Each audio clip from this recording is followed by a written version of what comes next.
ছবিটা পাকিস্তান সিরিজ শুরুর ঠিক আগের। রহস্যময় ওই উইকেটে সেন দৃষ্টি আশরাফুল, সালাউদ্দিন, শান্ত, লিটন, সিমন্স, মিরাজদের। যে কোনো সিরিজ শুরুর আগে থেকেই আলোচনায় কেমন হবে ওই ২২ গজ।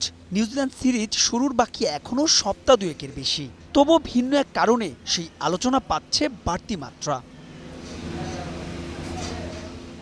উপমহাদেশের দল ছাড়া অন্যদের বিপক্ষে হোম সিরিজে টাইগাররা সাধারণত খেলে স্পিনিং উইকেটে, যেই জুজুর ভয়ে কাজে লাগিয়ে এর আগে রঙিন পোশাকে হারানো গেছে ইংল্যান্ড, অস্ট্রেলিয়া, নিউজিল্যান্ডের মতো প্রবল প্রতিপক্ষকে। কিন্তু ফেক এই কনফিডেন্স ঠিকই বুমিরাং হয়েছে আইসিসির ইভেন্টগুলোতে। পরবর্তী ওয়ানডে বিশ্বকাপ আফ্রিকান সয়েলে, তাই তো হোম সিরিজগুলোতে প্রস্তুত হওয়া উচিত সেভাবেই। নিউজিল্যান্ডের সাথে আমাদের সিমিলার উইকেটই রাখা উচিত। আই হোপ যে এইরকমই উইকেট থাকবে। নিউজিল্যান্ডের উইকেটও কিন্তু এরকম true pace, true bounce. So নিউজিল্যান্ডের ব্যাটসম্যানরা কিন্তু এইসব উইকেটে খেলে অভ্যস্ত। সো আমাদের বলারদের ওইখানে চ্যালেঞ্জ থাকবে যে আমরা ওদেরকে কত ভালো বোলিং করতে পারি এবং ওইখান থেকে কত মিনিমাইজ করতে পারি।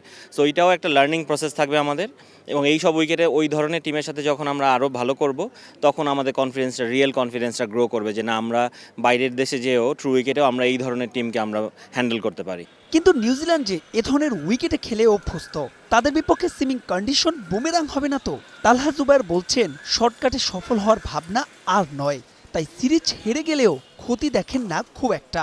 এই ধরনের সিরিজে আপনি হেরে যান, কোনো সমস্যা নেই, কিন্তু আমরা যখন ওয়ার্ল্ড কাপের মতো একটা বড় টুর্নামেন্ট খেলতে যাব, এইখান থেকে যদি আমরা যদি ওইরকম কনফিডেন্স গ্রো করতে পারি কিংবা ওই এক্সপিরিয়েন্সটা আমরা গ্যাদার করতে পারি, আসলে এই উইকেটে এরকম ভালো দলের সাথে কোথায় বোলিং করতে হয় আমরা তো আসলে জানি না। সবসময় মিরপুর উইকেটে আমরা এরকম দেখিনি আগে।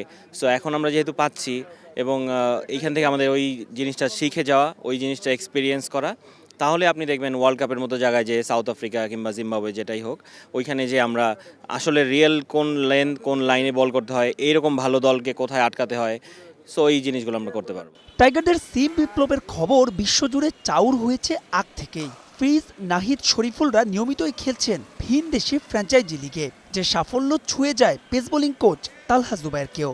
বাঙালি হিসেবে অবশ্যই প্রাউড ফিল করি, আর তখনই আরও বেশি প্রাউড ফিল হয় যখন আমরা দেখি যে ধরেন যাদের সঙ্গে কাজ করছি তারাও ভালো করছে। সো এই জিনিসগুলো অবশ্যই ইন্সপায়ার করে। তবে পেসারদের সঙ্গে ইনজুরির সখ্যতা সবসময়ই, তাই তো সিরিজের গুরুত্ব অনুসারে তাসকিন, তানজিম, হাসানদের খেলাতে বললেন বাই রোটেশনে।